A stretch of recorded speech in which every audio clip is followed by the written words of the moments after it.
Is it really possible to stare into a crystal ball and see the future? Or to look into the mirror of past lives and discover who we used to be? Or to find our true inner self by reading our chakras? If so, then Sedona is the place to do it. This small resort community, nestled in the dramatic Red Rock formations just south of Flagstaff, is a mecca for spirituality and alternative healing. The place has more psychic centers than Seattle has coffee shops. Or, as I like to say, Sedona is the woo-woo capital of the United States. Madam Kimberly, in her office at the Psychic Center in Sedona, Arizona, flips over a tarot card, studies it briefly, and then asks me, "Did you recently lose your job?" I wonder if she's reading the cards or reading the newspapers. Given this economy, that's the kind of guess where a psychic has a better than 50% chance of being right. "Not yet," I reply, "but I'll call my boss as soon as we're done here." Her generic psychic interpretations of my life reminded me of a fortune teller I visited years ago in Los Angeles. It was an election year, and I wanted her to gaze into a crystal ball and make political predictions. When I asked if she knew who was going to be the next president, she said, "Yes." I have a feeling about one in particular, one person in particular. Only I forgot his name. A psychic who can see the future, but can't remember it. But in Sedona, with so many spiritual guides standing by, and as their brochures state, accepting major credit cards, I feel compelled to seek their help in finding myself. However, after my session with Madam Kimberly, I opt to avoid any more tarot cards or crystal balls. But where to begin? There are so many choices.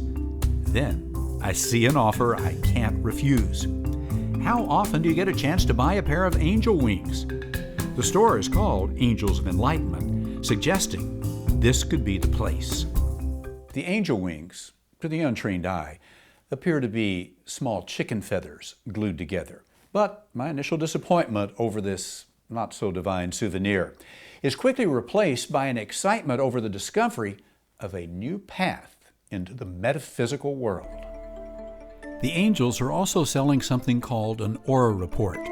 They have a special camera that purports to capture an image of your aura. When I get my aura report, I see that each of my chakras has its own individual hue. And the chakras, I learn, are the 7 energy vortexes, the force fields in the torso of the body from the crown to the root. And by the way, that's the kind of information that will get me through an entire evening of conversation at a Hollywood cocktail party, should I ever be invited to one.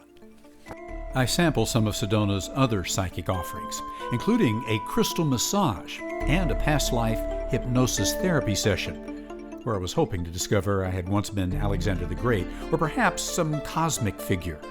Unfortunately, I'm stuck in this life and only go back far enough to reconnect with some of my old girlfriends, who still aren't that happy to see me. It's apparent the psychic tour, taking a trip without getting out of your chair, isn't for me. As incongruous as it sounds, I need something more active to help me relax. I call Angel Shane, my aura reader, and leader of vortex tours. Apparently the Earth also has energy force fields or vortexes, and Sedona is the vortex capital of the United States. Early the next morning, Shane takes me to a vortex point, a small sandstone formation from where I watch the sunrise.